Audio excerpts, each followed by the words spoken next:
देशाचा दावा तिथे शिकत आहे.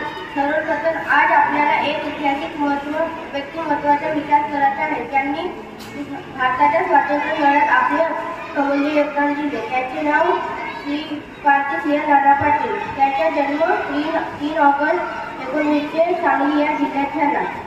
क्रांतिसिंह नाना पाटील हे अद्वितीय नेतृत्वाला प्रतीक होते. त्याने ब्रिटिश साम्राज्याच्या विरुद्ध लढा देताना आपली प्राणाची आहुती दिली. त्यांनी 1942च्या स्वातंत्र्य संग्रामात निर्णायक भूमिका निभावली आणि त्यांच्या शौर्यामुळे त्यांच्या इतिहासात अमिट ठसा निर्माण केला. त्यांचे संघर्ष आणि बलिदान प्रत्येक भारतीयाला प्रेरणा देणारे आहे. क्रांतिसिंह नाना पाटील यांच्या नेतृत्वाखाली झारखंड आणि आसपासच्या लोकांनी ब्रिटिशांविरुद्ध